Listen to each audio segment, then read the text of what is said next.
D'abord l'avertissement, d'accord, vous lisez, vous prenez pas de risque, vous faites très attention à ce que vous faites. Ici, ce sont des articles comment dire, d'information, de formation, mais en aucun cas des conseils d'investissement. Voilà.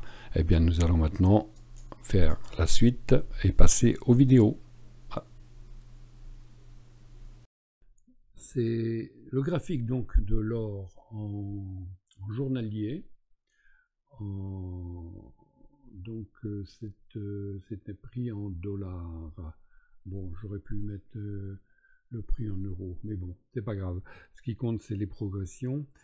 Alors, j'ai fait récemment, il y a 2 mois maintenant, un point sur l'or. Vous allez retrouver cette vidéo. Ça s'appelle Point sur l'or et plus un trade du CAC 40 pour les vacances. Si vous voulez voir un peu ce que peut donner l'analyse graphique, bien vous pouvez regarder la vidéo d'abord et revenir sur celle-ci. Bien, enfin vous faites comme vous voulez. Juste pour donc vous montrer que l'analyse graphique pour du long terme, hein, là c'est pas du trading ni journalier ni à la semaine, c'est pour du long terme. Et donc là on est en daily, donc ça n'a pas un grand intérêt pour du long terme. C'est juste pour vous montrer, comme je l'ai expliqué dans une des vidéos, que l'or, si on est investisseur pour le long terme, on accumule. Et accumuler quand? Moi j'ai fait la démonstration qu'en accumulant sur chaque signal haussier, même là, vous savez, on reprend, eh bien au final on est gagnant. J'ai fait une vidéo là-dessus. Et donc là, qu'est-ce qui s'est passé en journalier? Vous voyez, la journée du vendredi 13 octobre, il y a eu un Marubozu. Là, on est un chandelier japonais, hein, d'accord? Pour faire des analyses long terme, je préfère que le Ekanashi parce qu'on a plus d'informations. Donc là, on a un énorme Marubozu, hein, qui a fait quand même 1869, qui a clôturé à 1933, énorme, hein, en une journée. Et évidemment, le signal bet ici donne un signal d'achat sur cette bougie, sur le petit doji qui est là. Il fallait acheter ce jour-là, c'est-à-dire ça c'est le dimanche, donc il fallait acheter le lundi, c'est encore mieux, c'est plus bas. Hein, voilà, donc le lundi, on achète là. On met le stop ici. Peu de chance hein, qu'on fasse le Marubozu. À la limite, on revient à 50% du Marubozu, mais peu de chance qu'on redescende ici. En l'occurrence, ici, il y a un gap haussier, donc on peut mettre le trade sous le gap, et puis on doit être tranquille. Hein. Le stop dans ce genre d'investissement long terme, il ne faut pas avoir peur de lui donner de l'air pour ne pas se faire sortir bêtement. Et donc, qu'est-ce qui s'est passé ensuite? Donc, je vais vous le faire défiler. Hein. Donc, voilà. Donc, on a eu donc un petit essoufflement après le Marubozu, normal. Hein. Il n'est pas descendu à 50% du Marubozu, donc pas de souci. Si ça descend en dessous 50%, vaut mieux clôturer. On va encaisser un tout petit gain. Mais bon, on va regarder. En général, l'or s'achète, ça ne se vend pas. Enfin bon, c'est ma philosophie. Hein. C'est du long terme. Et donc là, on regarde ce qui se passe. Et donc, on voit que le signal bet qui était ici a donné une très très belle envolée. Hein, voilà. On a un pullback ici, parfait. C'est le moment jamais au-dessus du Marubozu de re-rentrer. Hein, voilà, c'est une technique. Hein. Et voilà comment on a clôturé donc un record. 2072 $ l'once. Hein. Ça, c'était vendredi 1er décembre. Là, c'était vendredi 13 octobre. Donc voilà, en un mois et demi, on a fait une progression quand même assez exceptionnelle. Hop. Donc, signal bet ici, on entre sur le doji ici. On n'est pas sorti ici puisque le stop est là. Et à la date d'aujourd'hui, on aurait un gain de 7,72% hein, sur un mois et demi. Bon. Ça, c'est du court terme, donc c'est juste pour vous montrer qu'on peut aussi trader avec l'indicateur BET en daily. Mais j'ai fait ma vidéo alors c'est le poids sur l'or, j'ai fait en semaine et en mois, parce que c'est quand même là qu'il faut regarder. Donc, je vais vous montrer donc ce que ça donne en semaine. Donc dans la vidéo, je parle de ce canal, on était à peu près ici, quand j'ai parlé du canal là, et on l'a cassé, avec un signal bête à la vente, mais je ne le prends jamais, sur l'or, hein, je ne prends jamais de trade baissier. Et par contre ici, hein, ben voilà, hein, le 13 octobre c'était en journalier et le 16 en semaine. Et donc voilà encore un point d'entrée ici. Voilà, on entre ici. Là, quand on a cassé ce canal, on reporte la hauteur du canal, on voit qu'on l'a atteint, on l'a dépassé, on fait un pullback et on est reparti ici. Donc, très intéressant. Nous voici avec 1, 2, 3, un triple top, qui voudrait dire que on va rebaisser. Ah, alors est-ce que c'est le moment d'acheter ou pas? Bon, eh bien, pour les gens qui sont acheteurs d'or, il va y avoir une opportunité. Alors l'opportunité, je vais vous l'expliquer en mensuel, parce que l'or se garde plusieurs années, n'est-ce pas? C'est ce que je conseille, non, je ne conseille rien du tout, c'est ce que je fais, voilà. Donc, nous allons regarder en mois, hop. Alors, je vais d'abord effacer les dessins, CTRL J, voilà, et on va regarder en mois. Voilà. Donc, on part de 2012, 2011, 2010, hein, on part de 650 dollars l'once en 2008 pour arriver à 2000. Voilà. On est presque au record, le record est un poil au-dessus, 2084, mais on va pas pinailler. Et donc, toujours pareil, signal d'achat, signal d'achat, signal d'achat, cela, vente, pour ma part, je les ignore. Hein. Et alors, est-ce le moment ou pas d'acheter? Eh bien, il va y avoir une fenêtre. Elle va être rapide. Hein. Vous allez avoir une semaine pour vous décider est-ce que vous mettez un peu d'or dans votre portefeuille ou pas, ou est-ce que vous renforcez si vous en avez. Mais il y a quelque chose que j'avais subodoré dans ma dernière vidéo et que je vais vous afficher maintenant. Il y a une figure très intéressante. Voilà. Alors, ça, ce sont les années. Voilà, entre chaque trait vert, ce sont les années. Donc 2018, 2019, 2020, 2021. Bon, pour voir un peu ce qui s'est passé. Donc, on a stagné, on a cassé par le haut. Hein. Marubozu, on reprend ici. Hein. Marubozu, ça revient, on rentre ici. Marubozu, Musky et l'autre. Bon, c'est pas le but. Alors, je vous ai dessiné donc ce qui m'interpelle. J'en avais parlé dans une vidéo il y a déjà 2 mois en disant que il y avait les probabilités. À l'époque, on devait être dans ces eaux ici, là. Il y avait les probabilités qu'on fasse une figure épaule, tête, épaule inversée. Bon, si vous connaissez un peu l'analyse graphique, les probabilités que l'on monte de la hauteur de la tête à la cassure de la ligne des épaules, ici, qui d'ailleurs a changé un peu de place, vous voyez, elle est ici, la ligne des épaules, hein, depuis, que je l'avais tracée au départ, hein. Et quand on va casser ici, on devrait aller chercher les 2450. Alors, pas demain, hein, pas après-demain, mais certainement 2024 ou 2025. C'est-à-dire quand même une progression de 18% par rapport à aujourd'hui. Ce qui veut dire que faut-il acheter là aujourd'hui à ce prix-là? Alors moi, personnellement, je pense qu'il vaut mieux revenir en semaine et attendre hop, une semaine, voilà, et attendre ce qui a des grandes chances de se passer. Je ne dis pas que ça va le faire, hein. C'est de l'analyse graphique, donc c'est toujours les probabilités. Et donc la tête et épaule qui est en mensuel, je pense qu'on va avoir quand même, alors là vous voyez on a un Marubozu presque parfait, donc ça voudrait dire qu'on va avoir peut-être un pullback comme ça, heureux, peut-être un autre encore, et puis enfin partir. Et là, quand on va partir, on va aller chercher les 2450, c'est-à-dire on va aller chercher ici. Voilà. L'objectif serait là. Hop, l'objectif serait là. Voilà.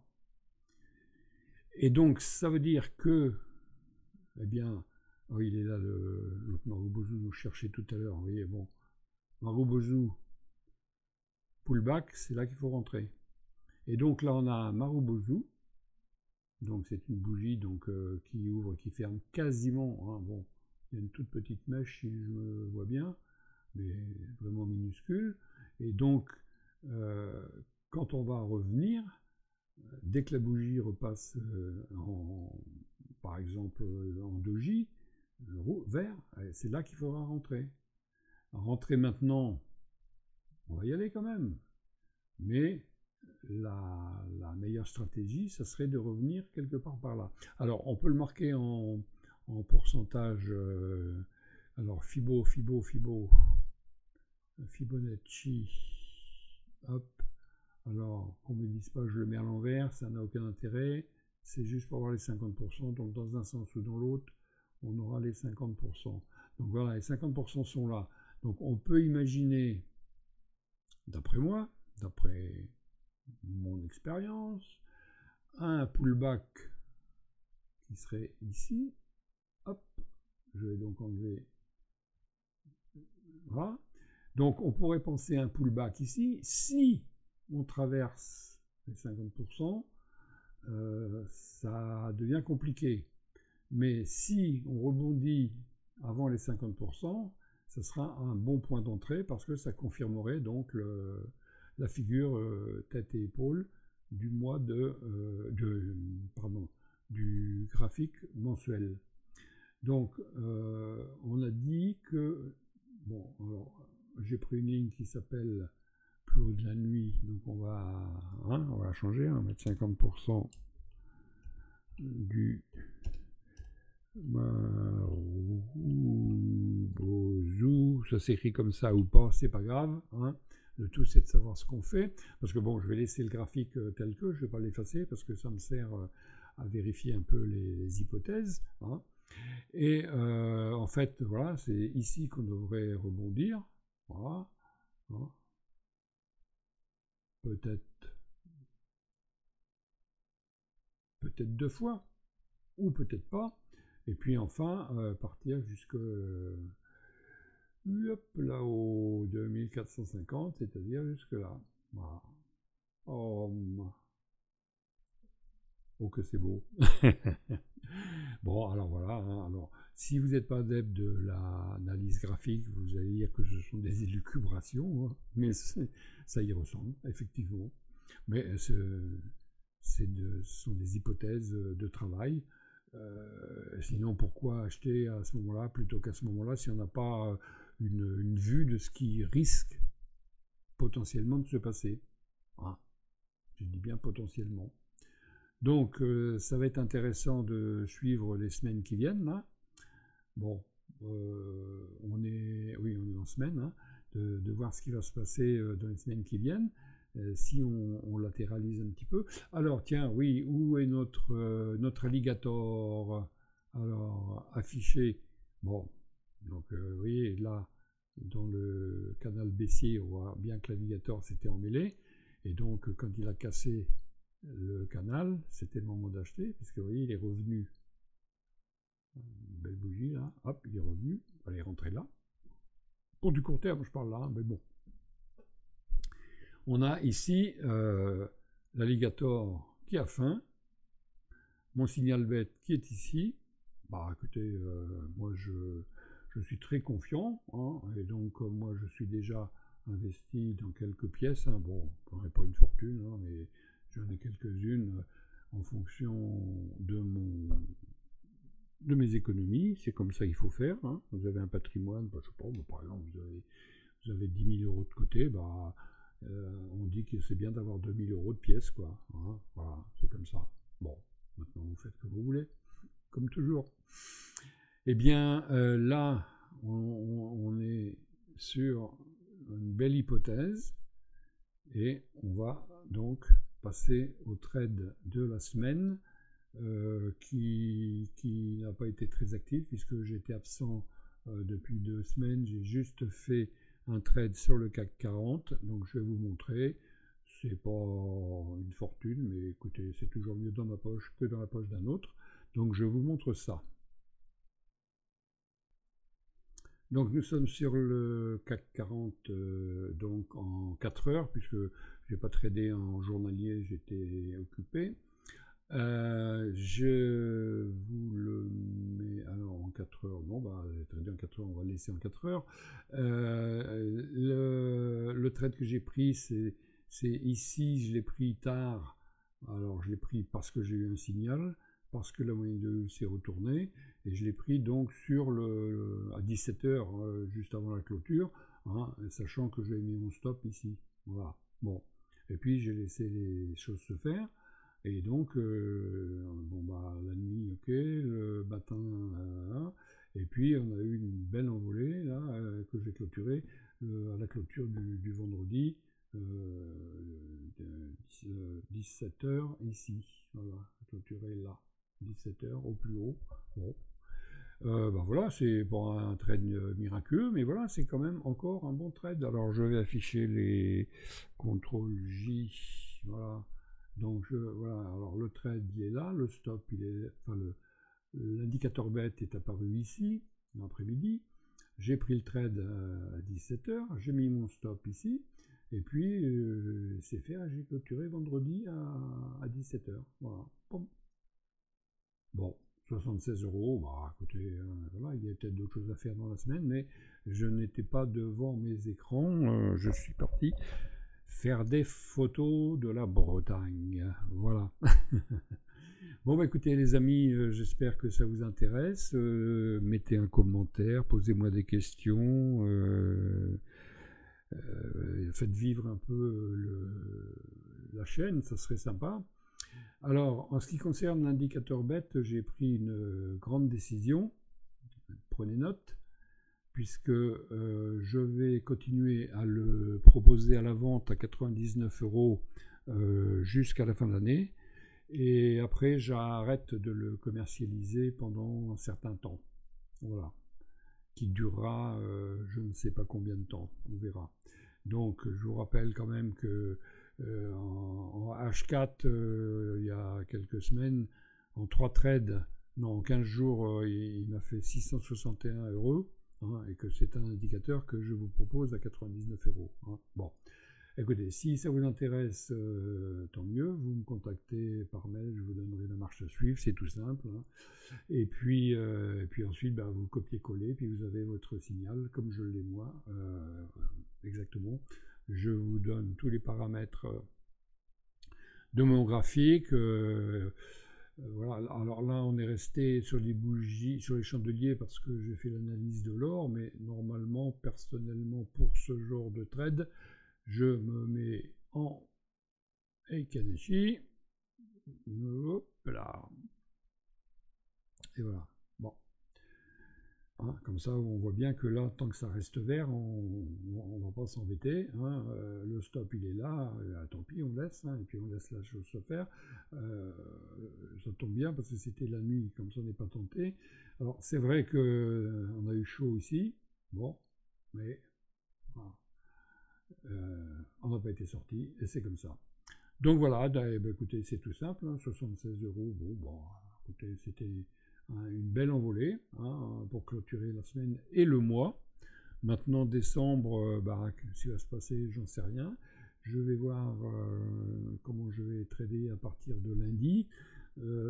Théoriquement, on devrait continuer à monter jusqu'à la prochaine résistance historique pour clôturer l'année, ce qu'on appelle le rallye haussier du mois de décembre. Hop là, il est là. Voilà. Donc je pense qu'on va aller frôler les 7550 là. Bon, on verra bien. Hein. Pour l'instant, on a les 7380 à passer. Alors ici, j'ai mis une alarme. Pourquoi j'ai mis une alarme? Plus haut historique. Voilà. Donc je pense qu'on va dépasser le plus haut historique pour clôturer sur les 7500. Mais là, il n'y a rien dans le graphique qui me le dit. Hein. C'est simplement le feeling pour cette fin d'année. Hein. Donc le feeling, ça vaut rien. Hein. Donc on va quand même attendre des signaux. Est-ce qu'il y a un canal qui pourrait nous guider un peu dans cette idée? On va prendre le plus bas d'ici, le plus bas ici et le plus haut ici. On voit que on pourrait très bien aller taper ici, revenir et aller taper là. Bon, bah, hein. Monsieur le marché fera ce qu'il veut comme d'habitude. Voilà, bah écoutez, un petit retour après 15 jours d'absence, j'espère que ça vous plaît. Hein. Allez, mettez un pouce, contactez-moi pour discuter, faites comme vous voulez. N'oubliez pas l'indicateur, 31 décembre, je le retire de la vente. Allez, passez une bonne semaine, au revoir.